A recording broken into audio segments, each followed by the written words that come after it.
Senator Hugh Siegel. I'd like to welcome you to the first of our monthly CIDP Lunchtime Speaker Series for 2022-2023. If throughout the presentation today you have questions, please enter them in the Q&A box that you see on your screens, and our Royal Military College of Canada intern, Naval Cadet Riley Banos, will collate them and provide them to me for discussion at the end. Today we have with us Colonel Rob Foster, our Canadian Defense Attaché in Ukraine. Colonel Foster is an Army reservist with over 35 years of full and part-time service.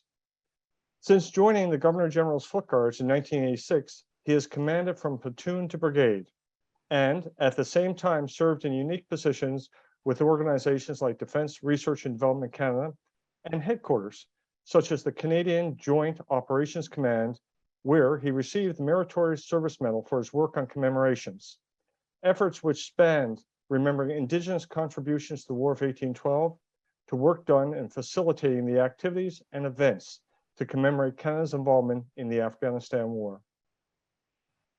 Colonel Foster was promoted to his current rank on 8th August 2017 and assumed the position of Director, Army Reserve at the Canadian Army Headquarters, which he held for 3 years. He briefly retired from service to travel around the world with his wife and 3 children before returning to duty as the Canadian Defense Attaché to Ukraine. Not only a military officer, Colonel Foster is a historian who authored the 125th anniversary edition of the Governor General's Foot Guards Regimental History, Steady the Buttons, 2 by 2.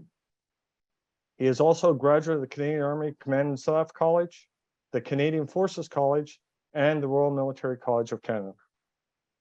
Today, Colonel Foster is joining us to present his views as Canada's Defense Attaché on the Russia-Ukraine conflict. And on all our behalf, I would like to provide him a warm welcome and offer him the platform. Thanks very much, Howard, and thank you for that warm introduction. The events in the last 200 plus days have galvanized support for Ukraine, and people across the world now know more of the geography of the country beyond just knowing Kyiv and Odessa. They've heard about the horrors in places like Bucha, Hostomel, Boryadanka, Vinnytsia, Kremenchuk, and Dnipro. They've learned about the devastating loss of Mariupol, the bombing of civilian infrastructure and targeting known medical facilities and places of refuge for women and children are just the tip of the atrocities that have been committed. Rape, torture, and execution of civilians are being reported and documented by international teams and the media. Today, we are seeing success in a counteroffensive operation where Ukraine is pushing Russia out of their territory in the northeast to the point that President Zelensky today is with the commander, General Syrskyi, to raise the Ukrainian flag over Izum. But it's not over yet. Indeed, it is far from over, and we need to watch and to wait to see how this war is actually going to unfold. But I'm getting ahead of myself. Before we talk about Ukraine, I'm going to start off by talking about defense diplomacy and what it means to be part of an embassy staff. I'll then speak about Canada's military support in Ukraine from 2015 to 2022. And then I'll go into some broad examples about what happened on the 24th of February and how Ukraine has rallied as a nation to conduct operations against an invasive aggressor. First off, defense diplomacy. What is it, and what does it mean to be a defense attaché? Well, the Vienna Convention on Diplomatic Relations from 1961 provides immunity to persons according to their rank in a diplomatic mission. It defines the legal status of the defense attaché in Article 7. And essentially, it means that DAs are considered as members of the diplomatic staff enjoying full immunity. Within our current defense policy, strong, secure, and engaged, there was special mention of the importance of the defense attaché abroad. Defense representation at Canada's diplomatic missions enhances local engagement on a range of issues related to security and defense and provides support to Canadian foreign policy and trade priorities.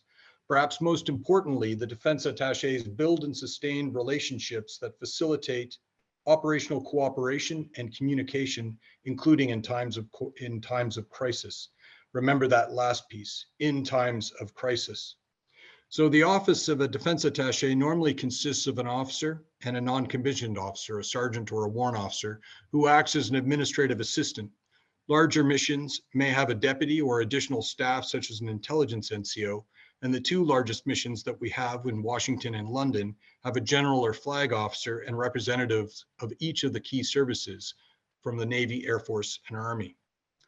The chief of the Canadian Defense Attaché reports directly to the chain of command in the Department of National Defense, with administrative control exercised by the Directorate of Foreign Liaison, and a direct line to key staff in the Strategic Joint Staff, in Assistant Deputy Minister Policy Group, in the Canadian Joint Operation Command, and in each of the services.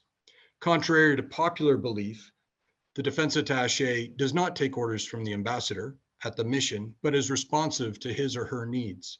In crisis, the Defense Attaché assists where appropriate without diluting his or her responsibilities to the Canadian Armed Forces. The Defense Attaché office sits nested within the embassy, which is run by a head of mission who is either designated an ambassador or, in the case of Commonwealth countries, as a high commissioner. Embassy programs are dependent upon the specific relations of the host nation, but will often include a political section, a trade section, a development section, a readiness and security section, and a consular services capability, which is usually mixed with common services, essentially the logistics and administration engine that runs an embassy.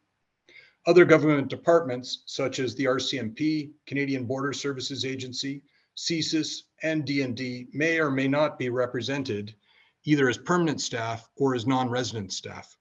In the case of Kyiv, our representation is primarily focused on political, trade, development, and defense. Each embassy program focuses on their area of expertise, and often we find commonality in assisting Canadians to connect with their Ukrainian counterparts. For example, political and defense in Ukraine have a strong relationship in understanding the geopolitical landscape, both in terms of understanding the Russian aggressor, but also the internal political dynamics, which have led to 3 successive ministers of defense in 3 years. Trade is another conduit for engagement within defense, as many Canadian companies are attempting to break into the Ukrainian market. Trade and defense sections can help facilitate engagement, but a word of caution. Ukrainian defense industry is largely state controlled, so when engagements take place, it is branded as Canada and not really thought of from a Ukrainian perspective as engaging with a private enterprise. That makes some of our relationships challenging, as the government of Canada cannot direct Canadian industry to set a price or produce a specific item. That is really a discussion between representatives of Ukraine and the specific Canadian company. Let me talk a little bit about defense relations and how that has developed since Op Unifier started in 2015. After the start of the Russian invasion into the Donbas and into Crimea back in 2014, there was significant fighting and resistance from Ukrainian people to counter the moves. The armed forces of Ukraine was not in the strongest positions, lacking equipment and training. Civil society organized and repelled many of the aggressors in the Donbas, and the National Guard of Ukraine became a more formidable fighting force. As Canada looked to provide support, it was recognized that a training mission was necessary, and the initial engagement was in Yavoriv, a Ukrainian training base in Western Ukraine with emphasis on individual training, essentially basic soldier skills, combat first aid, sniper training, engineer skills, and we also took on a special task to look at the development of Ukrainian military police. We also started to contribute to collective training events, but it was very clear from the outset that the methods of employment for collective training varied so greatly that our efforts were best spent on individual training. Over the 6 years that Op Unifier was operational in Ukraine, the organization changed to a point where Canada provided the largest permanent presence in the country, spread out in 14 different locations as far east as Kharkiv, south in Mykolaiv and Odessa, north in Desna, west in Lviv and Yavoriv. That footprint gave us the opportunity to interact and see the Ukrainian community from all aspects and train approximately 33,000 Ukrainian personnel. More importantly, our work was based on a systems approach to training with the specific aim to change the system of instruction so that it was more standardized, structured with progressive learning, and interoperable with Western allies. The other key area was the development of the non-commissioned officer corps. Work led largely by the task force sergeant majors and the NCO cadre helped nurture and confirm the values of NCOs in the current system, something that is foreign to the Ukrainian system today. In 2021, the task force headquarters moved to Kyiv to establish a more permanent presence and engagement within the general staff of Ukraine and serve as a more centralized location to reach all the teams that were spread across the country. One thing I am constantly reminded of is the importance and value of Op Unifier in the training and development of Ukrainian defense and security forces. One of the key challenges, though, of the task force was trying to determine training requirements and to deconflict where other training missions were doing. The US with their joint military training group Ukraine, the UK with Orbital, Lithuania with its training mission, and others such as Poland, who had a strong bilateral training engagement. I should also mention that other key allies participated in training, such as Sweden and Denmark, who were incorporated into Op Unifier, and Latvia was actually scheduled to join, but was interrupted due to the war. As a result of the need to understand those training requirements, a multinational joint commission was formed, led predominantly by the United States. But Canada provided the largest continuity of service with the Deputy Commander of the Canadian Joint Operations Command as a co-chair, who insisted on influencing and making change to the program to build a stronger and more effective training system.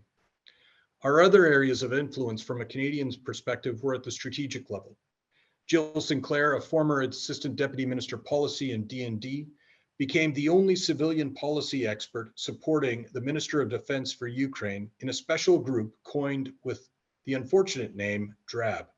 That is the Defense Reform Advisory Board. The DRAB principles were from the US, the UK, Lithuania, Germany, Poland, and Canada. Their role was to provide ministerial advice in the area of defense reform, and often they served as a catalyst to bring forward Western principles and concepts into Ukrainian legislation in order to channel reform. The DRAB work is not done, but it has slowed immensely due to the war. Another key area where Canada, partnering with the United Kingdom, has had immense success was the support of the Kyiv Mola Business School, KMBS, which runs a strategy architects program, essentially a specialized course for senior executives, and a strategic leadership program, a one-year master's program in public administration.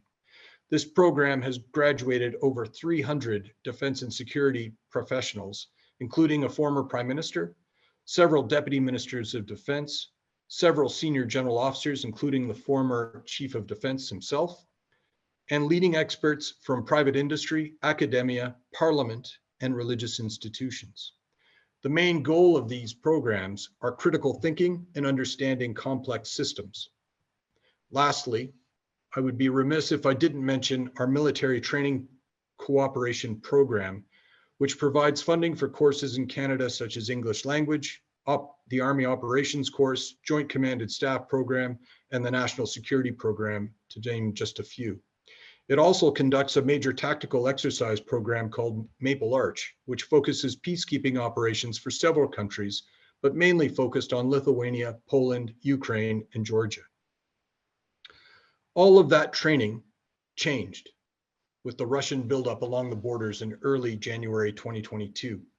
In fact, we knew that a storm was gathering back in the spring of 2021 when forces were massed along the border, and we discovered or discussed with Ukrainian leadership potential scenarios for invasion. In essence, the Ukrainians knew, based on history, that there were 5 likely approaches into Ukrainian territory: one from Belarus, one from northern Russia towards Kharkiv, one from the occupied territories of the Donbas, one along the Sea of Azov to create a land bridge to Crimea, and lastly, a push north from Crimea into Kherson.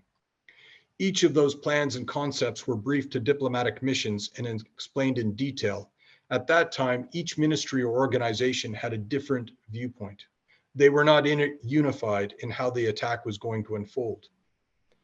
Interestingly, my Lithuanian colleague reminded us that the Russians were likely posturing, as it wouldn't make sense for them to enter into Ukraine, as they did not have the requisite forces to succeed in a land operation. He also noted, on a more practical level, that the budget for the subsequent year had not been approved and money was going to run out for the exercise. And on that front, he was actually correct. And the Russians declared the exercise complete in the May-April timeframe and returned to their bases, although it was noted that they had left behind equipment in certain areas. The second buildup in the fall was, in my view, more of the same. It was saber rattling. It was an attempt to get recognition that Russia was a player and wanted to be back into the club as a peer of the United States. When people suggested that the Russians would attack, my view was highly unlikely. What would they have to gain? They didn't have the forces to seize and hold ground. They do not have the popular support of the citizens of Ukraine. So any operations that they would conduct would quickly become an insurgency, and it would make them immensely unpopular in the world, and it would see a rise and increase in sanctions. But as that buildup continued in January and early February, we began, as part of prudent planning, to thin out embassy resources by doing a thorough house cleaning and getting ready for the worst, just in case. During that time, I had a breakfast with my UK, US, and Lithuanian counterparts, and we met with a former Ukrainian SOF general who foreshadowed how Kyiv could fall within 7 days by taking airports, cutting power and sewage, and eliminating communications. That viewpoint was interesting to discuss, but it still begged the fundamental question: what would Russia gain? By the end of the first week of February, discussions were at a point that some embassies would leave, others would stay. Our decision was quite deliberate. We thinned our family and non-essential staff, and we established a base of operations in Lviv in order to assist with Canadians who may need consular help. The embassy itself remained open and functional with a core staff. As the intelligence picture grew, it was clear there was a threat to being cut off to our ground routes towards the west, so the decision was taken to temporarily close the embassy and reestablish our presence in Lviv. We carried on with diplomatic engagement in Lviv until the 24th of February, when Russia crossed into Ukraine. Reports of Russian forces along the border of Belarus created the condition for us to withdraw into Poland. It was a decision taken by many of the embassies out of Kyiv, and our staff were well aware of the planning and well briefed on the situation. The accuracy of open source reporting was uncanny. And this was the first ever tech-savvy war where Facebook, Telegram, TikTok, and Instagram were building a picture of what was going on across Ukraine. In fact, this became an issue as all staff were constantly trolling social media to get the minute-by-minute updates. While many open source bloggers were credible, some were not, and it did take time to sift through the information. The Russian attack into Kyiv should have worked when you consider the speed of action, the professional forces involved, and yet it failed. Why? Ukrainian resilience. And I'll give you one example to explain what I mean by that. I learned that the Ukrainian Rapid Reaction Brigade of the National Guard of Ukraine was in Hostomel, which is near the airport where the giant Antonov, the AN-225 transport plane, the Mira, was destroyed. That brigade fought and defended their base and the airport for 3 days, except it wasn't the brigade fighting. They were deployed in the east along the contact line in the Joint Forces operation area. The force on the ground were approximately 230 conscripts and 60 support staff. Conscripts, under Ukrainian legislation, cannot be compelled to fight in the Donbas, so they were left at the base. Those conscripts fought and held their positions against Russian airborne forces. They were limited with resources and eventually gave ground due to the lack of anti-air and anti-tank weapons. It was Ukrainian air assault and special forces that retook the airport and destroyed those Russian forces. In vehicles were found parade uniforms and riot gear of the Rosguardia, the Russian National Guard, who were expecting an easy victory, and a parade on Kreshchatyk Street, the main street in Kyiv. Well, to be honest, they got their parade on Kreshchatyk, but not in the way they envisioned. The Ukrainian government organized a parade of all the destroyed Russian vehicles in time for Independence Day, the 24th of August, much to the chagrin and the surprise of the leadership in Russia. The local population, in response to the Russian invasion, self-organized and established volunteer groups to police themselves and provide support to those in need. People who felt helpless joined the territorial defense or took classes on shooting, first aid, and communications. Others just reported what they saw and let the world know what was going on. And others who moved west or even left the country organized donation drives, crowdfunding activities, and gave support to NGOs like Come Back Alive, who source equipment for the armed forces of Ukraine. So in my view, that is what is defeating Russia, Ukrainian resilience. As we have learned, Kyiv did not fall. President Zelensky has become a world leader known for his compassion, his resolve, and his fortitude to rally the people of Ukraine to continue fighting.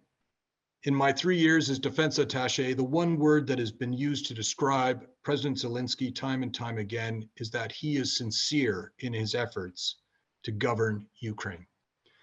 The fog of war is not always easy to see through, and there were challenges, but the Ukrainians understood the defensive of the city and were adequately prepared to defend thanks to deliberate planning and the support of international partners. Confidence in the leadership of Ukraine is a key element to that resilience.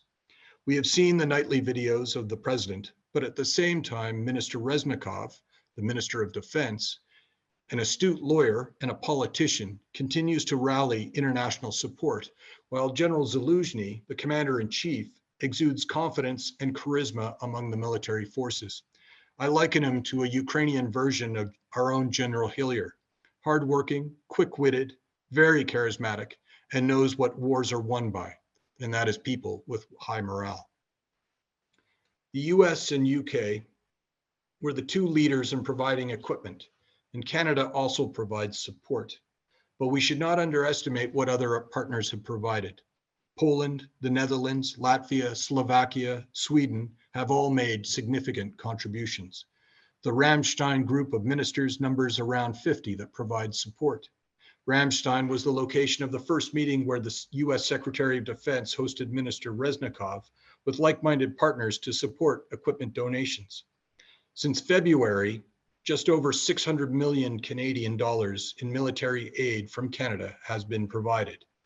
I was present on the back deck of a C-17 to hand over 2 shipments of lethal aid in Lviv on the 19th and the 23rd of February. All of that equipment made it to where it needed to go and continues to be in use today. The real heavy lifting, though, began with the coordination of the international partners between the Ministry of Defense, the General Staff, and the air hub that was established in Poland, as it started to see unprecedented stocks of military equipment flowing in from all over the world. Canada contributed to that effort and provided anti-tank weapons, ammunition, the M777s, grenades, M72s, rations, body armor, and helmets.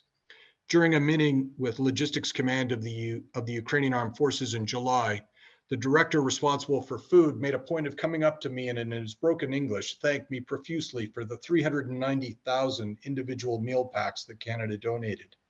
Each bit makes a difference. Our next big delivery will be the armored combat support vehicles that Minister Anand announced at the Madrid summit. We are working with General Dynamics Land Systems in London, Ontario, and a team from the Canadian Armed Forces on how to deliver, train, and maintain that system.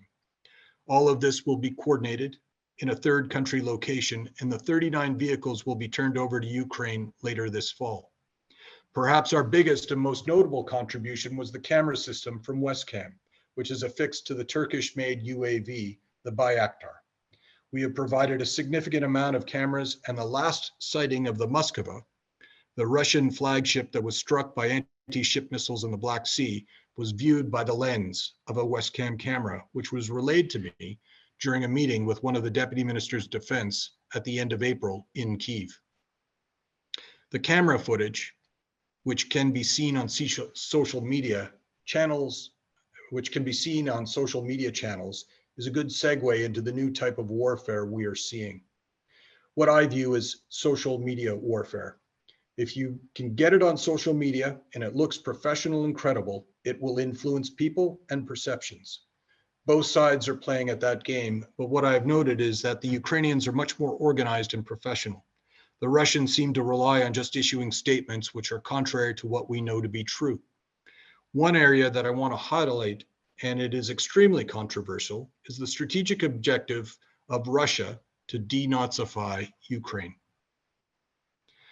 There is a pervasive thinking in Western media that far-right extremists and neo-Nazis are running around Ukraine in the hundreds or the thousands. I asked Deputy Minister Hanna Maliar last week about this issue, and she replied, "It is of concern, of course, but the way we counter it is with the truth. We have a Jewish president. Far-right extremist groups that have political intentions that have run during elections have received less than 1% of the popular vote. So how can we be a far-right or extremist country?" And I think her point is extremely valid. The history of Ukraine is muddied by the history of the Second World War, where people made distinct views to collaborate with the Nazis in order to stop a more evil aggressor, the Russians. Why? Well, they remembered that in 1931 and 32, Stalin starved Ukraine to death in what is now known as the Holodomor, a deliberate genocide of the Ukrainian people. The knowledge of the Holodomor was erased from Ukrainian memory during the rule of the Soviet Union, and it was the diaspora across the world, but in particularly in Canada, that the truth was unfolded after the collapse of the Soviet Union in 1991. I raised this issue to point out a particular harsh article that came out in Canadian media when I first arrived in Ukraine in 2019. Then Ambassador Washuk was surrounded by 3 members of Opt Unifier at a cemetery in Sambir, a location where mass graves of Jews killed during the Second World War is located but not recognized. Through Canadian philanthropic interests, Sambir is one area where the truth was being uncovered in order to bring about a reconciliation of the issue. Unfortunately, the timing of the article was at the same time that a writ had been dropped due to an election, and the Government of Canada could not formally respond. The photo that should have been shown was not of Washuk, but rather of the audience, which included all of the religious leaders of Ukraine who gathered to try and resolve the past, maintain its memory, but more importantly, looked to the future of Ukraine as a united Ukraine. That story played into the hands of the Russian narrative of the need to denazify Ukraine.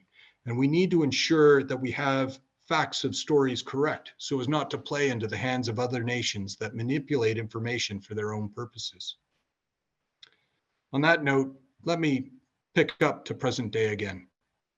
In preparation for this presentation, I deliberately titled it The Russia-Ukraine Conflict.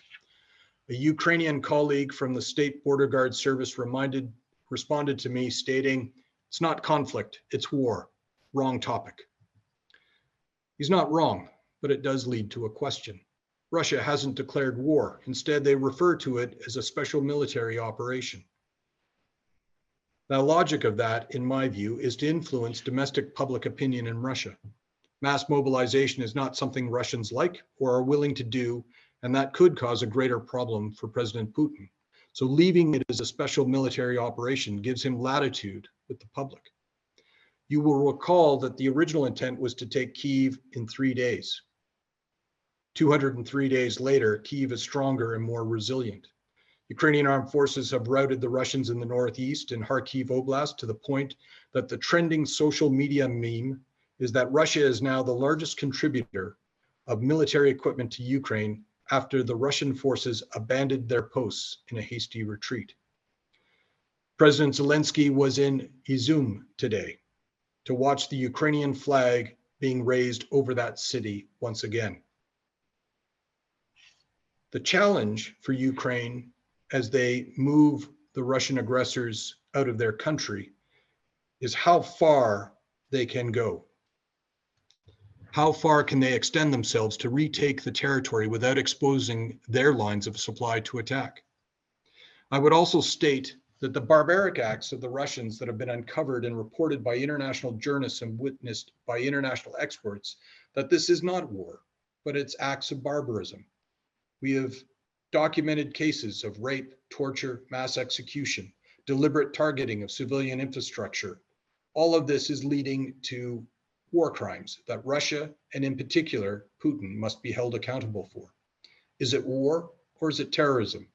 I leave that for you to consider.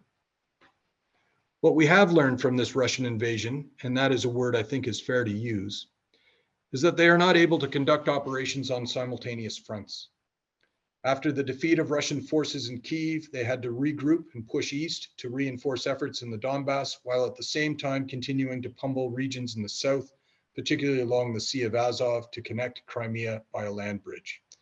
Rocket artillery and missile attacks were the greatest weapon to reach out and engage civil infrastructure, targeting food storage, oil depots, and military installations. We know that when they occupy towns, they bring in Russian passports for the citizens, demand the use of Russian currency, and even change curriculum in schools to forbid teaching Ukrainian language and modifying history lessons to paint Russia as a savior of Ukraine. We have also learned the importance of morale, as the will of the Russian soldiers to fight is almost non-existent. Those captured, particularly in the early days, had no idea what they were doing or why. The devastation of Mariupol was unreal and unimaginable just by looking at the videos and photographs. In a discussion today with a representative from the Office of the President, Alexei Ostorovich, an advisor to the President, estimates put the official numbers dead around 25,000 in Mariupol, but that number could be as much as 4 times higher. It is estimated that 90% of the buildings in Mariupol were destroyed. Unconfirmed reporting on social media suggests that Russian forces are abandoning areas along the Sea of Azov and returning to Russia or moving through Kherson Oblast back to Crimea. The Ukrainian advance in the region is slow and moving incrementally. But as I have said, this war is far from over. Some thoughts on the future. My view is that Ukraine is now in a strong position with support from its partners to carry on that fight until Russia is pushed out of Ukraine and the territorial borders are restored, including Donetsk, Luhansk, and Crimea. That will take significant action, but the blood spilled, the harm to the territory, and the atrocities committed have galvanized Ukrainian resolve that they will not negotiate for peace. Yesterday, the Chief of Staff to the President, Andrei Yermak, with Anders Fogh Rasmussen, the former Secretary General of NATO, presented the results to President Zelensky of the International Working Group on Security Guarantees for Ukraine. The proposal would be to include signatories of several countries, including Canada, to provide guarantees of support for Ukraine that are legally and politically binding. And this may be a step forward for Ukraine in resolving this war. I'm going to stop there, and I would be happy to open it up and take questions. Thanks very much for listening, and I look forward to your discussion. Wonderful talk, Rob. Thank you. I'll take my prerogative as the moderator to ask you a question and allow people to populate the Q&A box with any questions they may have.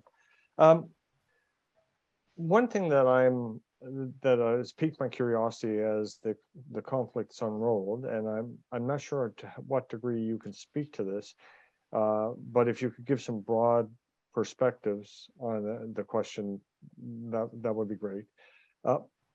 Special Operations Forces. What role is Special Operations Forces playing in this conflict? Great question, Howard. So the first thing I'll state is the way the Ukrainian apparatus, defense and security apparatus is designed is that every organization has a special forces capability. And so the special forces that are really making a significant contribution are sort of threefold, or fourfold, if you will. There is the traditional Ukrainian special forces, which operates to develop resistance and to conduct clandestine operations in areas behind enemy lines.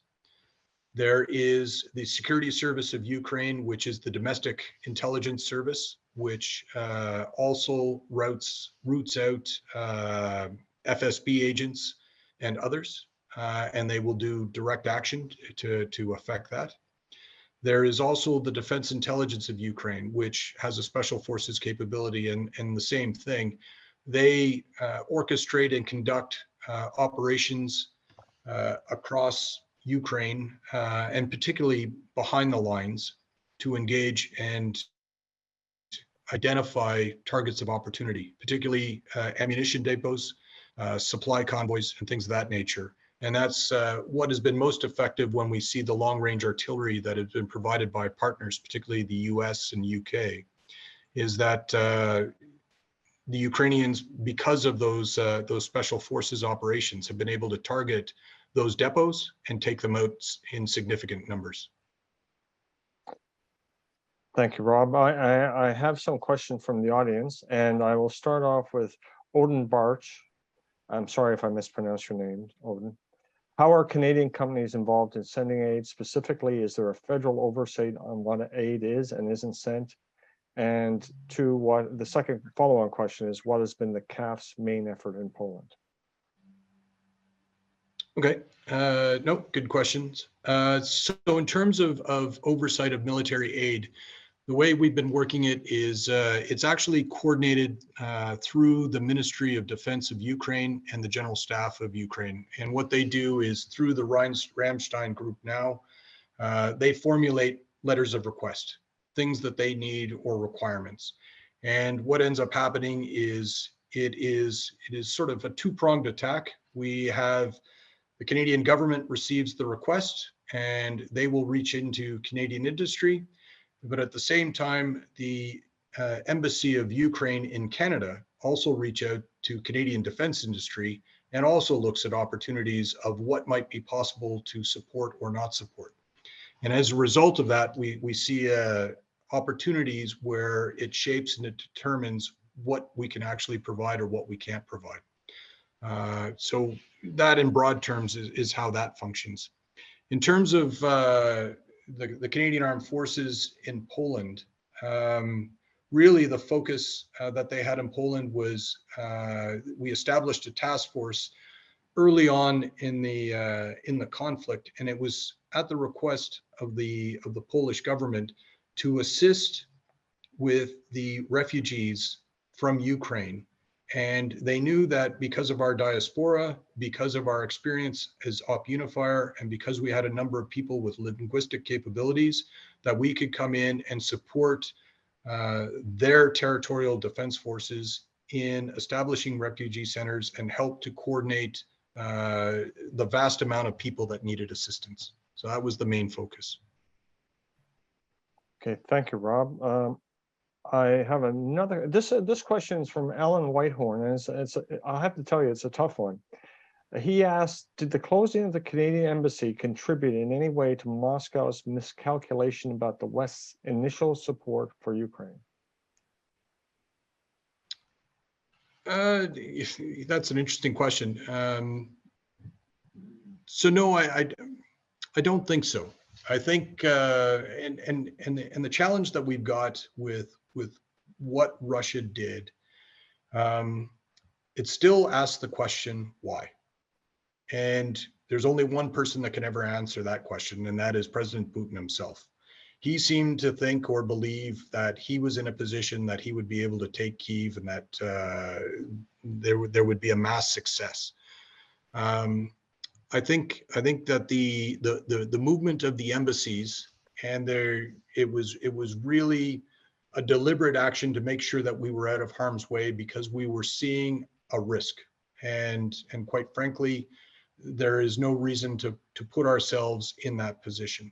And so I don't think it was part of the calculus of Moscow. I think that once they built up their forces, they were going to attack no matter what. Okay, thanks, Rob. That was a tough question. I have one from Brendan Hines, and it's a very interesting question. I don't know if you can give a quantifiable response, but I think you could give it a good shot. How much of the Ukraine success is attributed to non-conventional munitions, weapons, such as IEDs or conventional weapons used in non-conventional ways, i.e. the use of mortars as anti-vehicle mines, etc.? Yeah, that's a good question. What we've been seeing is that I don't believe that the Ukrainians are using significant numbers of ammunitions in non-conventional methods. I mean, they may be, but I don't have knowledge of it. What I'm aware of is really the biggest significance that they had in their support was the introduction of anti-tank weapons, particularly from the UK and from the US, both in terms of Stingers, NLAWs, and Javelin. That actually had the biggest impact, I think, in terms of a lot of the operations, particularly in Kyiv. And certainly in areas where you had logistics columns. The other one I would say that was significant was the Bayraktar, the TB2 UAV, and being able to drop munitions on vehicle convoys was another thing that was a significant game changer in the early days, until the Ukrainians received their longer range artillery. Okay. I do have another question that is interesting, and it actually feeds into something we were discussing earlier on. Maria Sabarov, excuse me. Will the recent series of territorial gains for Ukraine affect the aid and support that Canada provides? So the short answer to that is no. There's the aid that Canada provides is a government of Canada decision, and I know that the government of Canada is always looking at options and what is available and what they can provide. In terms of military aid, one of the challenges that we face, and the Chief of Defense Staff has talked about this many times, is that it's a balancing act in terms of what we could provide here and now, which would mean that would come out of our own operational stocks, or what we could provide to defense industry in terms of money in order for them to actually build and produce off an assembly line. So those are more relevant factors, I think, in terms of how we deliver military aid. And I would say the same thing when it comes to humanitarian aid. The amounts are not stopping, and certainly I would say that we'll probably see them increase as we start to look at the evolution of this conflict, or the end of it, and then we get into the reconstruction and the stabilization. Okay, thank you, Rob. Another question about the readiness of Ukrainian forces. Mark Mayer asks, what is the level of mobilization and readiness of their conscripts? Formation based on conscripts, are they used only as support or secondary role, or are they employed now on offensive operations? And although he doesn't, he's not explicit again, I believe Mark is talking about the Ukrainians. Yeah. So so this is one of the challenges that Ukraine had pre 24 February, is that their operations in the Joint Forces area of operations, particularly along the contact line in the Donbas, was that conscripts would be brought in for service, typically for an 18-month period of service. And one of the conditions was that they were not allowed or compelled to actually go and fight in the Donbas. So they would do predominantly supporting roles. Because Ukraine right now is under martial law, that has changed somewhat. But at the same time, the Ukrainian system is focused on volunteers. And so they will make sure that the Ukrainians have signed a contract, and instead of being a conscript, they are then a contract soldier, and then they can be sent wherever is necessary for them to get into the fight. In terms of the training, I think it was interesting is what we've seen is particularly during the time of Op Unifier, the conscripts, some of them would get similar training or the same training that the regular troops were getting. In the case of the National Guard of Ukraine, that was absolutely true. And I think that the fact that conscript soldiers were able to defend Hostomel was a testament to the work that Op Unifier did in terms of the training that we provided to the National Guard of Ukraine. Okay, Rob. An interesting question from Fred Labar of the Royal Military College Canada. Fred mentions he was one of the presenters at Kyiv Molia this winter. What is the future for that program? I guess you're going to have to explain what that program actually is. And Fred expresses his ongoing support and that he would be willing to continue as a member of a presenter within that program. All right, great to hear. So yeah, so the Kyiv Molia Business School, or KMBS, the advantage of it is that it brings in Western ideologies in terms of critical thinking and systems approaches to complex problems. And it's internationally recognized as a foremost school. And as a result of that, we were using it to actually train defense and security professionals, particularly in the areas of well, two programs. One was the School of Strategy Architects, which was focused on executives, sort of at the deputy minister or minister and senior general level, and that would be a short course. And then we also had a master's in public administration, if you will, and it was a year long. And that training again was focused on complex thinking, critical thinking, and systems approaches. And we actually used it as a vessel to try and introduce defense reform concepts. So the ideas of governance or resource management, or how to create interagency support between the different organizations within the defense sphere. And yeah, the program, I met with the head of the program 2 days ago, and certainly we are pressing ahead. I actually was quite surprised. She told me that she wanted to start it when I met with her in June, and she told me is actually looking at being part of the program. Nice. It sounds very vibrant. Yeah. We also have another question from Andrew Birch, the Cold War historian at the Canadian War Museum. And he's actually, his question is it's a very interesting one about equipments. How are the Ukrainian armed forces integrating all the different NATO systems alongside captured Russian equipment?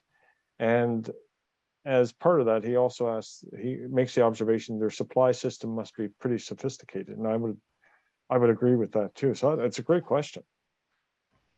It is. I won't go into too much detail about their supply system.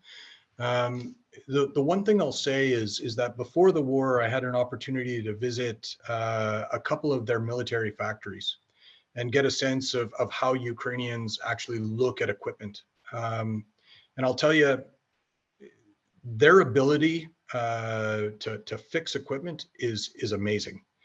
I was in Yavoriv training ground, and at that time, Minister of Foreign Affairs was Minister Champagne. And we went into the field to look at how a mechanic was taking apart the engine in a T-64. And he was doing it, with very rudimentary tools.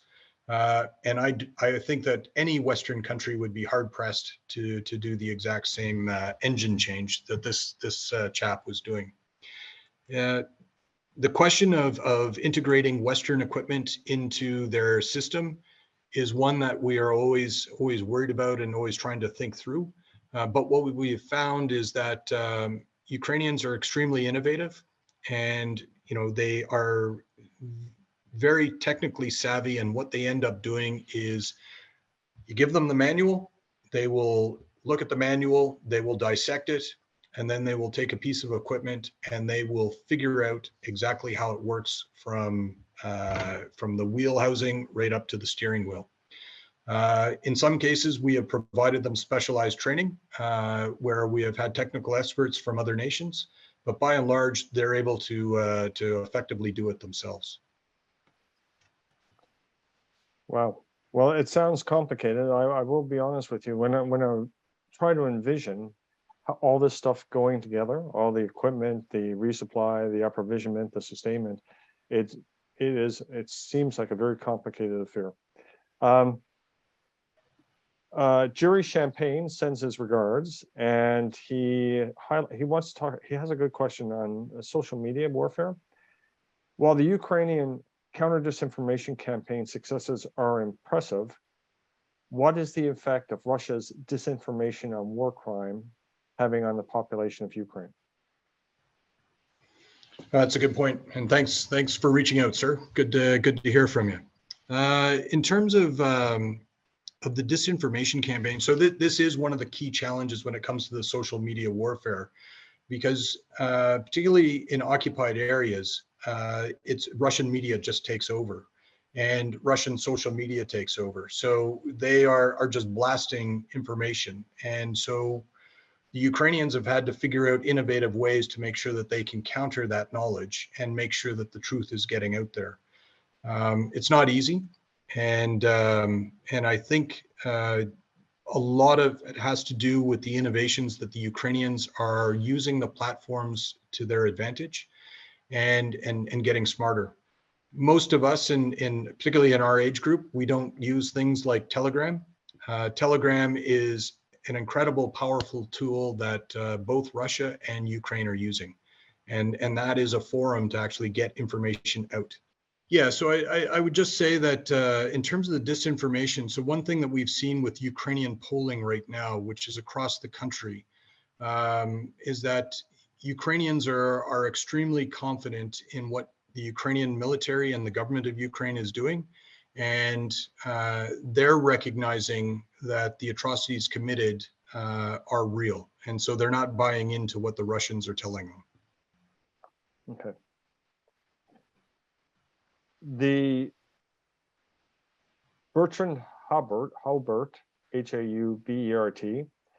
asks that given the galvanizing effect that President Zelensky and his government have had on Ukrainian resistance, why has there been so little apparent effort by the Russians to target, disrupt, and remove the Ukrainian government, individuals, and infrastructure? No, it's a very good question. And in fact, I would actually argue that the Russians have tried, but the Ukrainian system is actually that good. And it's good on a number of fronts. One, it's good on the intelligence apparatus is actually working to disrupt any type of operations against the Ukrainian leadership. And two, the way that the Russians have been trying to attack is through missile strikes. So we get, generally once a day, you will see some portion or many portions of Ukraine light up that a missile strike is inbound. And in some cases, those will be towards Kyiv. The air defense systems here are quite effective, and they've been taking out those missiles. The one thing we haven't seen is specifically targeted, command and control nodes. And we think that may be possibly the result of just not wanting to provoke it further, or it could be a result of not feeling confident that they would actually be able to take out the apparatus. Okay. It's very interesting. Well, it is definitely a conundrum, because I would say that the Ukrainian government right now is always in jeopardy, and I can only imagine the human toll on all those government officials that are currently serving in those posts. Thomas Hughes has a great question. What what lessons have been drawn from Russia's military performance during this conflict, and how will this affect Canada's allies as they seek to defer and defend against Russia in the future? Or are we too early to draw helpful conclusions? Yeah, so right now I think we're in a stage of gathering lessons identified. because I think there are a significant number of things. The key message that we've learned so far is, the Russians cannot overextend themselves, their lines of communication, because that is one of their critical shortfalls. So that's a key thing that we've discovered. They rely on rail systems to be able to shuttle equipment and resources in, and when you take those nodes out, then they get disrupted very easily. The other issue that I think that is everyone is watching is the use of UAVs, and what we have seen is that the Russians have used them in significant quantities and significant types, and the Ukrainians have come up with innovative solutions to counter them.